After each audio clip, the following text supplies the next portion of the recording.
The silence in the Whitaker residence was a sickness. It seeped through the stone corridors, climbed the wrought iron staircase, and hung like fog over the primary bedroom.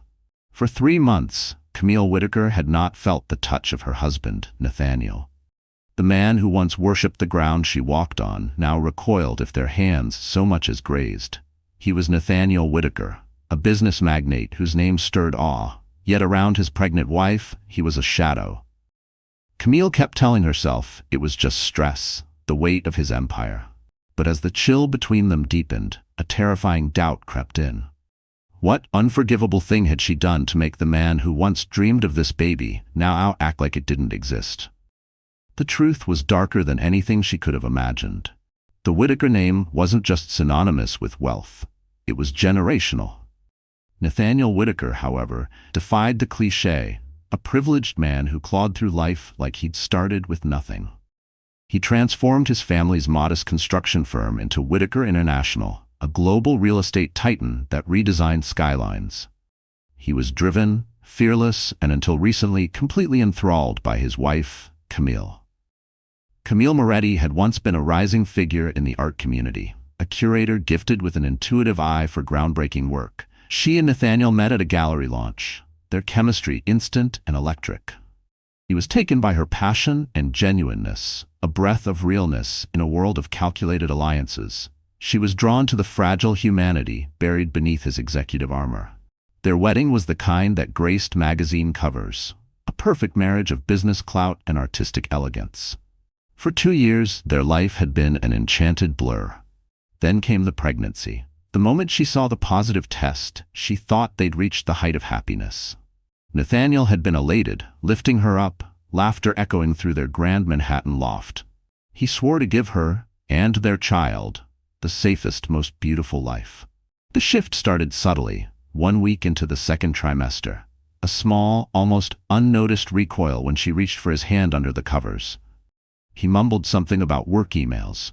Camille, wrapped in the joy of new motherhood, brushed it off. But a week later, he rearranged his pillows to the very edge of their oversized bed. The space between them widened from inches to silence. He no longer kissed her goodnight. Instead, he offered a flat, "Sleep well, Camille." He never once touched her growing belly. The first time the baby kicked, she called out with delight, pulling his hand to her stomach. He yanked it back like her skin had burned him, his expression unreadable, less anger, more fear. "Nathaniel, what's wrong?" she asked, her voice shaky. "Did you feel that? That was our baby." "I have a call," he said, voice tight, already turning his back and walking away, leaving her alone with the miracle they once celebrated together. The emotional distance had begun to harden into something physical. He started working later hours, often returning home only after she had already gone to bed. Their once cherished morning rituals, breakfasts shared with laughter and quiet conversation, were replaced by a typed schedule from his assistant. The loft, once their refuge, became her polished prison. Her primary company now came from Nathaniel's mother, Eleanor Whitaker. A woman carved from elegance and disapproval, Eleanor had never embraced the marriage. She saw Camille's artistic temperament not as brilliance, but as frivolity. Unsuitable for a Whitaker woman. "Pregnancy can be so exhausting for a man, darling," Eleanor said one afternoon, her tone soaked in false warmth as she watched Camille fumble with a vase of tulips. "Nathaniel is building a legacy. He needs his focus. The chaos of all this emotion can be rather distracting to a man like him." "It's not chaos, Eleanor. It's a baby," Camille replied, her patience wearing thin. "His baby," Eleanor responded with a tight, condescending smile. "Of course, dear. Just don't overburden him with your needs." The loneliness pressed in around her. Camille's friends, overwhelmed by the imposing wealth of the Whitakers and unsettled by Nathaniel's growing coldness, slowly withdrew. She immersed herself in decorating the nursery, soft cream walls, gentle animal illustrations, but the process felt empty. Each tiny onesie, each carefully folded blanket, only deepened the ache for a man who was slipping further away. One night, desperation consumed her. She slipped into the silk negligee he had given her during their honeymoon on the Amalfi Coast, a gossamer thing that once made his breath hitch. She waited in the living room, city lights painting the floor beneath her bare feet. He arrived just past midnight, shoulders sagging with exhaustion. He saw her, and for a fleeting moment, a trace of the old Nathaniel flickered in his gaze. Desire, love, recognition. But it vanished almost instantly, replaced by the now familiar mask of strained distance. "Camille, you should be in bed," he said, his voice devoid of warmth. He walked past her without a glance and went straight to the liquor cabinet. As he poured himself a scotch, tears stung her eyes. "I wanted to see you," she said softly. "I miss you, Nathaniel. We never talk anymore. You don't even look at me." He gripped the tumbler until his knuckles whitened. "I'm busy. The soul merger is draining all my time." "This isn't about soul," she said, voice cracking. "This started when I got pregnant. Do you not want this baby anymore? Have you changed your mind?" He turned to her, and for the first time in weeks, his face showed emotion, anguish twisted across it. "Don't be ridiculous. Everything I'm doing is for this family." "Then why won't you touch me?" Her voice dropped to a whisper, the question shivering in the air. "Why do you look at me like I'm contaminated?" His carefully held control shattered. His voice was gravel. "You don't understand. Then explain it." "I'm protecting you," he said, almost a plea. "Protecting this family. Just do what I ask. Rest. Be healthy, and don't ask me about this again." He drained the scotch in one long swallow and retreated to the guest room, the room he now spent more nights in than their own. The door clicked shut with the finality of heartbreak. It wasn't infidelity. She was nearly certain of that. It was something else, darker, colder, and somehow it was connected to the child she was carrying. The days blurred into weeks, each one indistinguishable from the last. The rift between them widened until it felt insurmountable. Camille began to feel like a phantom drifting through her own home, lingering at the edges of Nathaniel's life. The only semblance of concern he showed came through sterile, impersonal gestures. A globally renowned obstetrician had been retained. A nutritionist curated every bite of her meals, and a prenatal yoga specialist visited the loft twice a week. He was supporting her body, but starving her soul. Her mind became a breeding ground for anxiety, and in the stillness, it created stories. The most plausible and most painful was the presence of another woman. Had he rekindled something with someone from his past? Someone more fitting for his world of strategy and steel? Her suspicion began to revolve around a name she hadn't thought about in years: Genevieve Sinclair. Genevieve had been Nathaniel's college girlfriend and, for a time, his business partner. She was intelligent, calculated, and, as Eleanor had once whispered with barely concealed satisfaction, the one that got away. Their relationship had ended on bitter terms, tied to a volatile business fallout in which Nathaniel came out on top, pushing her out of a promising venture. Camille knew it was a stretch. But desperation needs only a sliver of possibility. One night, propelled by a gnawing hunger for the truth, she did something she had never dared. She entered Nathaniel's private office. The space was pristine and impersonal, a shrine to success. She eased into his leather chair, the lingering scent of his cologne tightening her chest. Her fingers hovered above his laptop, then recoiled. That final line of trust, she couldn't cross it, or could she? Then her eyes caught it, his personal tablet, lying among financial documents and architectural renderings. It was unlocked. Her pulse quickened. This was betrayal, but hers had already been betrayed. With trembling fingers, she opened the messages. Executives, legal advisors, his mother. Then, one thread stood out, labeled simply GS. The messages were cryptic. GS, any update, Nathaniel? No. The protocol is challenging, but I'm staying the course. You're doing the right thing. It's the only path to a healthy outcome. It's tearing me apart. She looks at me with confusion every day. Steel yourself. A few months of pain for a lifetime of safety. Remember what's at risk. Camille's blood chilled. Protocol. Outcome. It was clinical. Chilling. Who was GS? What authority did she hold over him? She scrolled further, her breath caught as she read an earlier message. The preliminary results from the Geneva lab are in. It's what we feared. We need to speak right away. I've booked a flight. Attached an encrypted file. The message's date matched the moment Nathaniel had changed. He wasn't cheating. He was conspiring. With her. About the baby. The last piece dropped into place days later. Eleanor was visiting to supervise the delivery of a vintage bassinet she insisted on selecting. Nathaniel's phone buzzed repeatedly on the kitchen island. A call flashed across the screen. Genevieve Sinclair. GS? It was her. The ghost from his past was no longer just a memory. She was the puppet master of Camille's unraveling life. That evening, Camille approached him again. He was in the guest room, rigid at the window. "I know about Genevieve," she said, her voice level. Nathaniel turned, color draining from his face. "What are you talking about? The messages, the calls. You've been speaking to her all this time, lying to me." Her words came out in shards. "Is she the reason you can't even look at me? Are you leaving me for her?" "Just tell me the truth, Nathaniel. Don't drag me through this lie another day." She wanted him to laugh, to deny it all, and pull her into his arms. Instead, his face turned to stone, his jaw clenching like carved marble. "You went through my personal messages. You left me no choice. You've shut me out.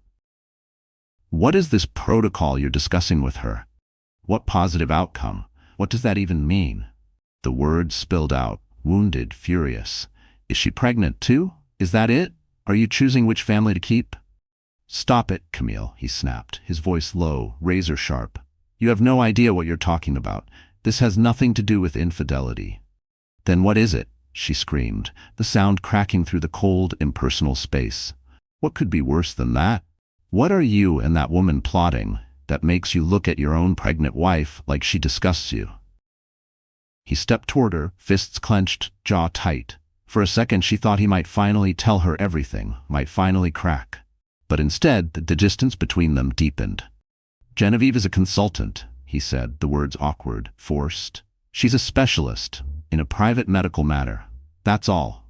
It concerns the future health of this family. And that's all I can say." "A private medical matter? Who's the patient?" Camille's voice trembled. Then a new dread curled in her chest. "Is it me? Am I sick, Nathaniel? Is something wrong with the baby? Is that why you won't touch me? Are we, what, contagious now?" she added with a weak, breathless laugh that died the moment she saw his face. He didn't deny it. He didn't even blink. He just looked at her, his eyes hollow with a pity that chilled her to the bone. "You have to trust me," he whispered. "This is the hardest thing I've ever had to do, but I'm doing it for you. Please, believe that." But she couldn't. The name Genevieve Sinclair had poisoned everything. Camille now believed there was a darker scheme at play, one that ended with her being cast aside. Nathaniel and his brilliant ex were plotting something. Maybe they planned to take the baby. Maybe they were going to paint her as unstable, use the very fear they'd inflicted on her as proof of unfitness. It was a cruel thought, but in the silence of the Whitaker penthouse, cruel things began to feel plausible. She had to protect herself and her unborn child. To grasp the depth of Nathaniel's silence, one had to understand the lie that bound him. A lie crafted with surgical precision by two women. It had begun weeks earlier, just after Camille's first ultrasound, when Nathaniel received a phone call from his mother, Eleanor. Her voice was uncharacteristically serious. "Nathaniel, we need to speak. It's about Camille. Something's come up, something delicate." They met in Eleanor's pristine Upper East Side apartment. To his shock, Genevieve Sinclair was there. He hadn't seen her in nearly 10 years. She looked different, sharper, colder. Her drive had evolved into something clinical. Nathaniel knew she now held a senior position at an elite Swiss biotech company. "Genevieve has some concerns," Eleanor said, then gestured for her to explain. Genevieve's tone was brisk, professional. Through a mutual colleague at a European diagnostics lab, a concern had surfaced in Camille's routine prenatal blood work, testing that had been submitted for extensive genetic sequencing, part of the luxury prenatal package Nathaniel had unknowingly authorized. "It's a condition we've only recently been able to identify," Genevieve began. "It's called haploreactive gestational syndrome, or HRGS," Genevieve said, her voice calm, clinical. She slid a thick, watermark-laden file across the marble table. The name was a fabrication, a string of intimidating scientific jargon, but to Nathaniel it sounded horrifyingly real. "It's a rare recessive gene mutation, primarily found in niche artistic communities in southern France," Genevieve continued, her words striking with surgical precision, tailored to Camille's French-Italian ancestry. "The gene lies dormant, harmless, but it can be triggered by a specific set of conditions." Nathaniel stared, his brow furrowed. "Conditions?" "Yes, prolonged skin-to-skin contact with the paternal DNA source during gestation." Nathaniel blinked. "You mean me?" Genevieve nodded gravely. During pregnancy, a mother's hormonal changes activate the dormant gene. When exposed to your DNA through contact, sleeping beside her, even simple touches, an autoimmune response begins. At first it's undetectable, but it's systemic. It attacks the mother's vascular system and eventually the placenta. Eleanor's gloved hand landed on Nathaniel's wrist. Plain English, Genevieve. Genevieve looked directly at him, her expression measured, falsely empathetic. If the protocol isn't followed, the prognosis is absolute. The condition leads to total placental collapse late in the second or early third trimester. The fetus will not survive. In over 90% of documented cases, the mother succumbs to hemorrhagic shock. The oxygen drained from Nathaniel's lungs. The world tilted on its axis. A rush of icy dread surged through him. His heart pounded like a drum inside a cavern of disbelief. His fingers curled around the edge of the table, white-knuckled, as though anchoring himself to reality. This couldn't be true. Not Camille. Not their child. Fatal. For Camille. For the baby. No. But her doctor said everything looked perfect. They wouldn't know to test for this, Genevieve said smoothly. HRGS is a proprietary discovery, exclusive to my company's research division. The diagnostic markers don't exist in U.S. medical protocols. We only detected it because your lab samples were processed through our Zurich facility. It's the only center in the world screening for this. She produced fabricated charts, molecular graphs, and high-definition cellular slides. Scientific illusions, but to Nathaniel's untrained eyes, they looked indisputable. He stared at the pages, lips slightly parted, throat dry. The sterile images blurred as panic took hold. He saw not cells, but Camille's face, her smile, her hand reaching for his at night. And now he had to recoil from her. What do we do? His voice was hoarse. There is a protocol, Genevieve said, leaning in. It has a near-perfect success rate, if followed exactly. Nathaniel's hope flared. No physical contact, she continued. None whatsoever. No shared sleeping quarters. No accidental brushing of hands. Absolute separation from the paternal source halts the immune response. Then, during the 36th week, we administer an antigen therapy, developed by my team. It neutralizes the gene permanently. After delivery, physical contact can safely resume. Eleanor, playing her role with perfect precision, gasped. You mean, he can't even touch his own wife for the rest of her pregnancy? It is the only way, Genevieve said, her tone firm, her eyes unwavering, to save both lives. Nathaniel felt as if the walls were closing in. Every instinct in him screamed to reject this, to run to Camille, to pull her close and protect her. But now his love was the threat. He wasn't a shield anymore, he was the sword. To save Camille and their unborn child, he had to become unrecognizable to them. A cold presence. A stranger. He had to turn his love into something distant, something that hurt, because the alternative was losing them. Why would you do this for me, Genevieve? He asked, his suspicions surfacing at last. Genevieve's expression was the picture of compassion. Because no one should face this alone. And despite our past, I'm a scientist first. I couldn't live with myself knowing what I know and staying silent. Eleanor placed her hand on her son's shoulder. The trap was set. This is a test from God, Nathaniel. A burden only you can carry, Eleanor had said. You must not tell Camille. The emotional toll alone could be devastating. She wouldn't understand. She'd think you were losing your mind. She might even try to touch you, just to challenge the idea. You have to be strong for her. Be the villain so you can be her savior. He was ensnared. The lie was meticulous, built on love, laced with fear. And yet, deep down, Nathaniel hesitated. There were moments in the quiet between his mother's warnings and Genevieve's charts when doubt flickered. The science had holes. His instincts screamed that Camille deserved more than silence. But every time he reached for the truth, he saw her face in his mind, fractured by fear, destroyed by loss, and the fear paralyzed him. He had built his life on logic and control. Yet here he was, clinging to an unproven theory because the alternative, losing them both, was too unbearable to face. Nathaniel agreed to everything. He would secretly finance Genevieve's so-called antigen research, millions wired to an offshore account to ensure silence and exclusivity. He would follow the protocol flawlessly. He would become cold, aloof, and heartless, all in the name of protecting the two people he loved most. Every time Camille looked at him with confusion, pain, or tears, it gutted him. But he clung to Genevieve's mantra, A few months of suffering for a lifetime of safety. He was performing the most demanding role of his life, the silent sentinel of a fabricated threat, bearing Camille's heartbreak like a shield, convinced it was the only way to keep her safe. He had no idea the true threat stood right beside him, disguised in a lab coat and a calculated smile. Meanwhile, Camille was unraveling. Sleep evaded her. Food had become tasteless. The theory that Nathaniel and Genevieve were scheming to take her baby had hardened into conviction, a cruel, invasive belief that choked every rational thought. She watched Nathaniel as he moved through their home, mistaking his torment for guilt. Guilt not over love, but betrayal. She realized she needed help, not just emotional support, but someone whose authority Nathaniel couldn't dismiss. Someone with medical clout. Someone he'd be forced to respect. She started researching top perinatal specialists, genetic experts, maternal-fetal medicine leaders across the country. One name kept surfacing.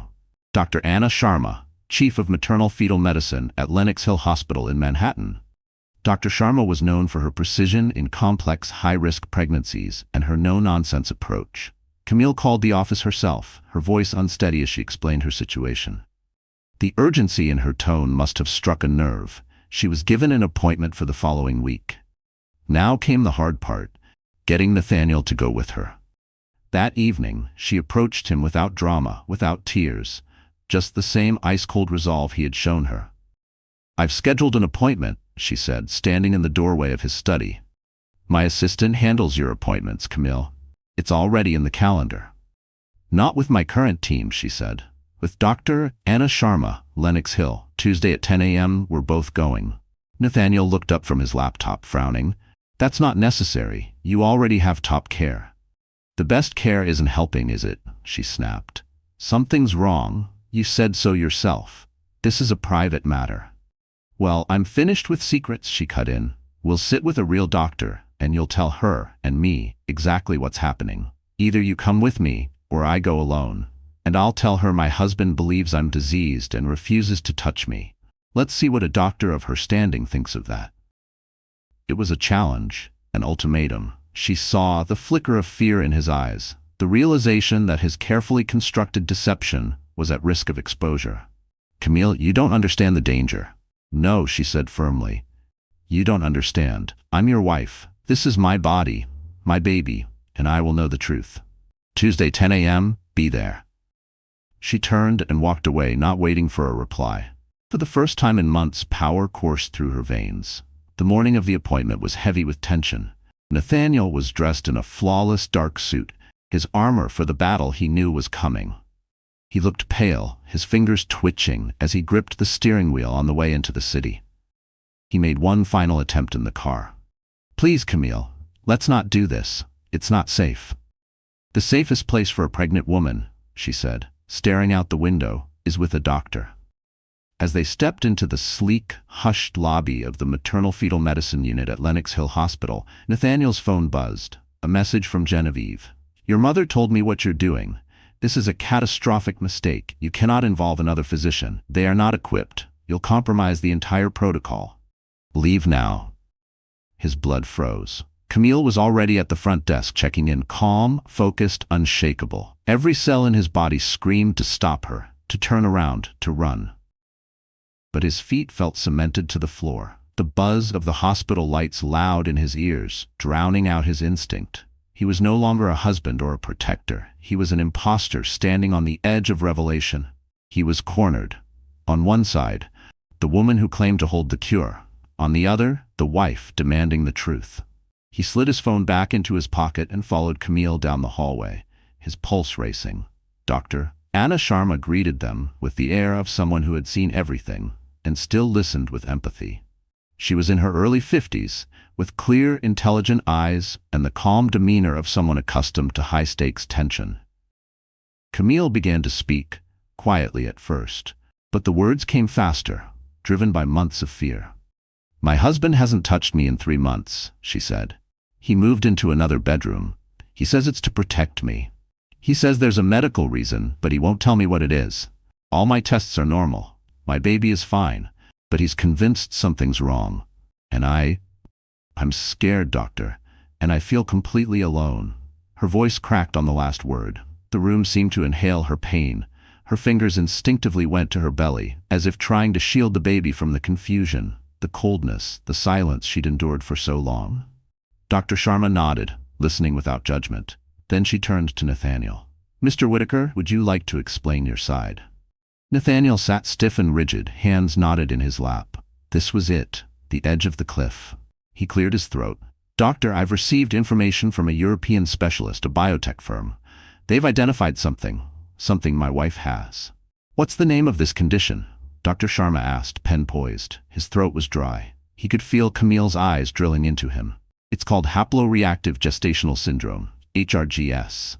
Dr. Sharma wrote the name down slowly, then looked up. "I've worked in maternal fetal medicine for 3 decades, Mr. Whitaker. I've presented at global conferences. I've never heard of this condition. Please explain." Nathaniel took a shaky breath and recited Genevieve's script about the dormant gene, the specific ethnic markers, the cytotoxic reaction from paternal contact, the breakdown of the placenta, the grim outcomes. He described the strict isolation protocol. Word for word, he delivered the lie. As he spoke, his voice trembled beneath the weight of each fabricated fact. With every sentence, he could feel Camille inch further away from him. Not physically, but emotionally, spiritually. He was unraveling everything they had built with the very lie he believed would protect it. But Dr. Sharma's expression didn't shift to concern or interest. It shifted to something far clearer, unmistakable, professional disbelief. She wasn't looking at him like a worried wife would look at her partner. She was looking at him like he was delusional, or worse, pathetic. When he finished, the room held its breath. Camille stared at Nathaniel, her expression twisted in disbelief and dread. This was his secret? Some bizarre sci-fi syndrome?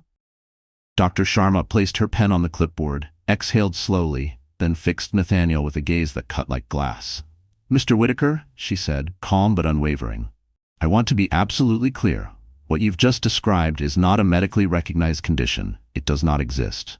Nathaniel blinked. "No, that's not right. I have documentation, reports, genetic markers."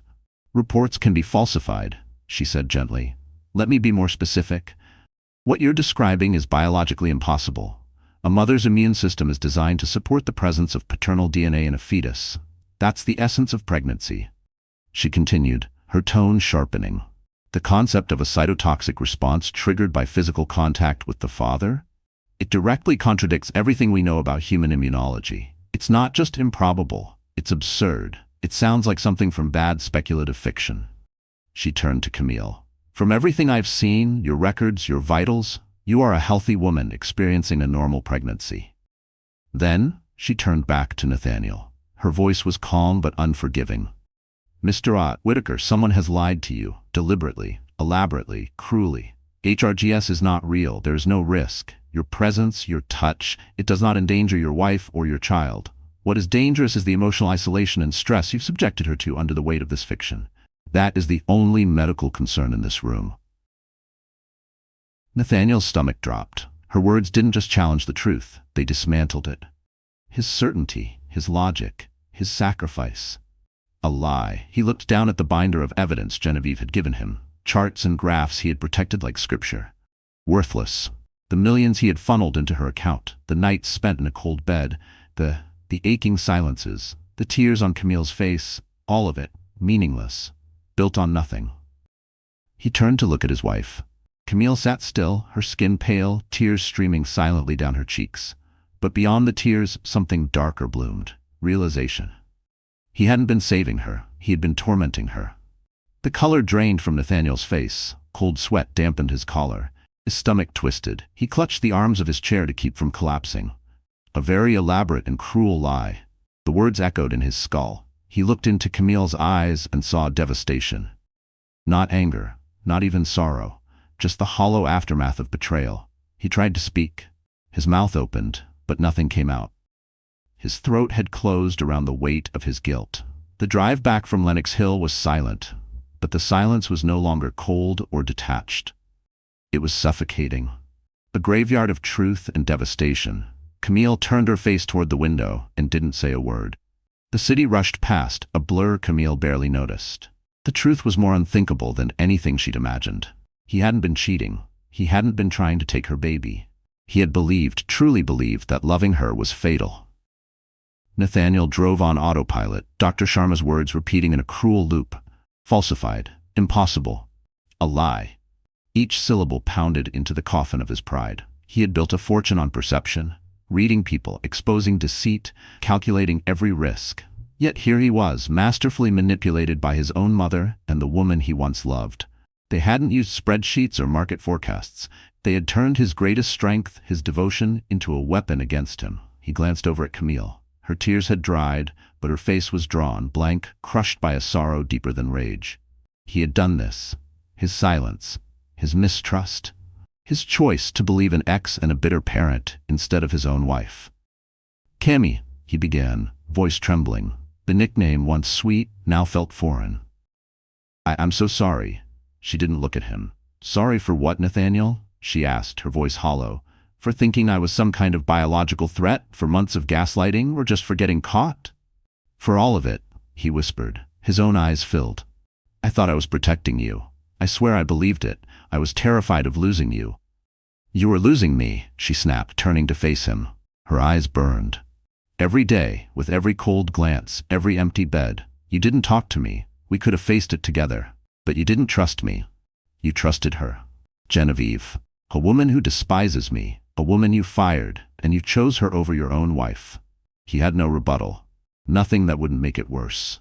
When they returned to the penthouse, the air inside seemed charged, electric, like a storm waiting to break. Eleanor Whitaker was waiting in the living room, her posture proud, her smile brittle with satisfaction. "Nathaniel, thank God. I assume you came to your senses and left that hospital," she said lightly. Nathaniel walked right past her, jaw tight. "The appointment," he said coldly, "was very informative." Eleanor's smile faltered as she caught sight of Camille's tear-streaked face and the storm brewing in her son's eyes.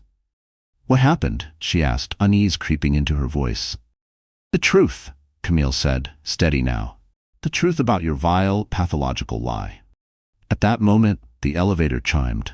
The door slid open to reveal Genevieve Sinclair, flawless and self-assured, briefcase in hand. "Nathaniel," she began, her tone chiding, "you have no idea what kind of damage today could have caused. I came as fast as I—" She stopped. The looks on their faces told her everything. Game over. Nathaniel turned to the two women who had orchestrated his downfall. The pain in his eyes was giving way to something colder. Rage. Focused. Lethal. The kind of rage he reserved for boardroom betrayal. "Haplo-reactive gestational syndrome," he said, each syllable thick with disgust. "Did you enjoy inventing it? Did you laugh while crafting the most elaborate way to break me?" Eleanor straightened. "We did what needed to be done. That girl is not fit to be a Whitaker. Her lineage is unremarkable. I was protecting our legacy." Nathaniel's voice cracked as he roared. "My legacy is in this room." He pointed toward Camille. "She is my wife. And that child, our child, is the future you tried to obliterate with this insanity." Then he turned his wrath on Genevieve, who stood frozen. "And you," he hissed. "How much did I give you? 2 million? 3? For that garbage you called research?" Genevieve, realizing the charade was over, let her expression shift, from calm deceit to cold contempt. "You deserved it, Nathaniel," Genevieve said, voice sharp with long-held resentment. "You built Whitaker International off my strategies, off the company you stole from me. Then you cast me aside. I wanted you to feel just a sliver of the helplessness I did. And your mother?" She didn't hesitate. Camille finally spoke, her voice trembling but firm. "You didn't just hurt him. You used me, my pregnancy, my child, as a pawn in your disgusting little revenge plot. You're monsters, both of you." Eleanor scoffed. "Oh, don't be so dramatic, dear. It was necessary, for everyone's good." That was the breaking point. Nathaniel stepped forward, face inches from his mother's. "Get out," he said, his voice dangerously quiet. "Get out of my home and out of my life. You are no longer my mother. You're nothing to me now. And if you ever try to reach me or Camille again, I swear to you, I will use every bit of power I have to destroy you." He turned to Genevieve. "And you? Expect to hear from my legal team. Fraud. Manipulation. I'll bury your name so deep in litigation, no firm will touch you. No lab will hire you. You'll wish you'd never heard the word Whitaker. Now get out." Eleanor looked genuinely stunned. Genevieve, pragmatic as ever, didn't argue. She turned silently and walked to the elevator. Eleanor lingered. "Nathaniel, you can't mean this. Try me," he snarled. Defeated, Eleanor followed Genevieve. The elevator doors closed. Gone. And with their departure came a different kind of silence. Not oppressive, not paranoid. Clean. The poison had been expelled, but the wounds remained. Nathaniel turned to Camille. His face fell, the fury gone, replaced by unbearable remorse. His voice cracked, small. "Camille, I know sorry means nothing now. I don't even know what could. But I'll spend the rest of my life trying to make this right, trying to earn back what I threw away." He took a slow step forward, hand extended. Not to touch her, but to offer himself as he truly was. For months, a lie had forbidden him from reaching her. Now the truth made it harder still. Camille looked at the man she had loved, the man who had wounded her more deeply than anyone. She saw the regret carved into every line of his face. The future was a question mark, but for the first time in a long time, it was theirs to answer. Deliberately, she took his hand. His skin was warm, real. There was no pain, no poison, just contact, and maybe, just maybe, a beginning. The confrontation had detonated the illusions they'd lived in. The silence that followed was not void, but dense with aftermath. Eleanor and Genevieve were gone. Their shadows lingered, but the control they had wielded was broken. Nathaniel and Camille stood in the center of their home, not separated by space, but by consequences. The lie had been vanquished, and now they had to face the far more complicated truth. Nathaniel was a man unmoored. Everything he thought defined him, judgment, protection, foresight, had crumbled. And as he looked at Camille, truly looked at her for the first time without Genevieve's lie in his mind, he saw it. The damage, all of it. The exhaustion in her gaze, the way she cradled her belly, instinctively protective, the slight, involuntary tremble in her fingers, all of it, his fault. A wave of nausea-inducing shame crashed over Nathaniel. He had promised to protect her, to shield her from the world, but he had been the one who pierced her heart. "Cammy," he whispered the name, hoarse, cracked. She flinched. It was subtle, barely noticeable, but it gutted him deeper than any scream could have. "Don't," she said softly, "fragile. I can't. Not right now." She turned and walked toward the master bedroom, every step slow, heavy with exhaustion. The door clicked shut behind her, not loudly but with finality. Judgment rendered. Nathaniel stood frozen in the hallway long after the door closed. Her retreat echoed louder than any slammed door. It was the sound of a woman reaching the edge of what she could endure. The next few days were an education in how to coexist like strangers. He heard her footsteps. The quiet rustle of movement in the home they once filled with laughter. Every sound reminded him of what he'd broken. He canceled his schedule, stunned his executive team by announcing an indefinite leave. He couldn't lead a global enterprise when he couldn't navigate the wreckage of his own marriage. He moved his things back into their room, but he didn't dare claim the bed. Not yet. Not with the gulf still between them. Instead, he took to sleeping on the chaise lounge in the corner, the one they'd picked out together, in lighter times. The nights were long, each one longer than the last. He barely slept. Guilt was a relentless companion, whispering doubts, replaying memories. He remembered the first time Camille had taken his hand, the way she'd trusted him with her whole heart. And now? Even her silence felt like rejection. He didn't blame her. He wouldn't forgive himself either. He would lie there for hours in the dark, listening to her breathing, watching the gentle rise and fall of her chest, a penitent sentry at the edge of the life they once shared. Sometimes, in those sleepless hours, he whispered apologies into the silence, not expecting forgiveness, only needing her to know he regretted every second of their distance. He knew grand apologies would be meaningless. What good was a lavish gift to someone whose trust he had demolished? He had to earn his way back. Slowly, quietly, he went into their gourmet kitchen, where he had rarely set foot, and decided to cook for her. He found her grandmother's worn cookbook and attempted a simple pomodoro pasta. It was a disaster. The sauce burned, the pasta clumped together, flour dusted the countertops, and his $1,000 shirt was splattered with tomato, the titan of commerce defeated by a tomato. Camille entered, drawn by the smell of scorched garlic. She stopped at the doorway. She took in the mess, then looked at him. For the first time in days, something stirred in her eyes. Not forgiveness, not even warmth, but it was a fissure, a crack in the stone of her grief. She remembered, maybe just for a moment, the man who once made her laugh by treating household chores like a corporate merger. Nathaniel said nothing.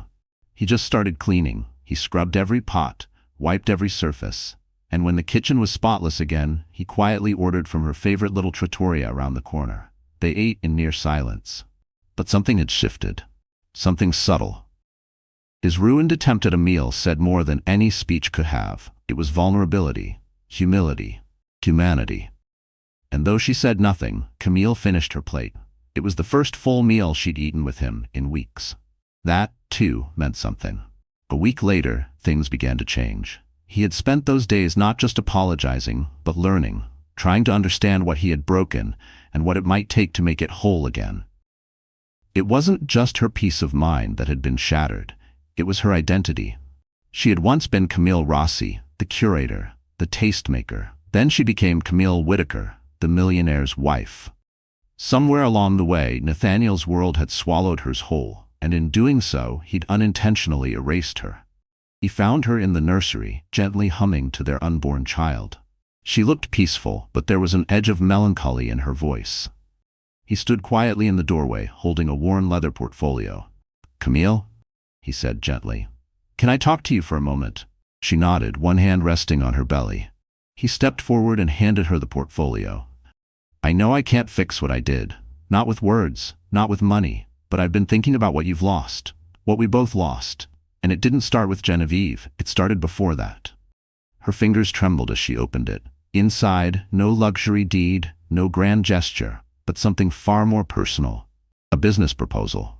A fully planned gallery. And the keys to a property, an open, sunlit storefront in Soho with exposed brick and soaring ceilings. The kind of space she used to dream about. He had already funded it with a 5-year endowment. No pressure, no strings, just hers. "It's yours," he said softly. "Not as a gift, but to give you back to yourself. Do with it whatever you want. Run it, sell it, leave it empty. It's your world again." Tears formed in her eyes. This was an apology in her language. Not flashy, not performative, thoughtful. He saw her again. Not just the wife or the mother-to-be, but the woman who loved beauty, who lived for art. He wasn't just trying to repair their marriage. He was trying to restore her spirit. She looked from the portfolio to his face and saw not the cold man of the last few months, but the one she had once loved deeply. The one who wanted to make things right. "Thank you, Nathaniel," she whispered. It was the first warm thing she had said in what felt like forever. The real shift came that weekend. She sat on the sofa sketching gallery concepts. He pretended to read across the room, a fragile peace between them. Suddenly the baby kicked, so hard she gasped. "Whoa," she breathed. "Soccer player." Nathaniel's head snapped up. His eyes were wide, full of something desperate, something hopeful.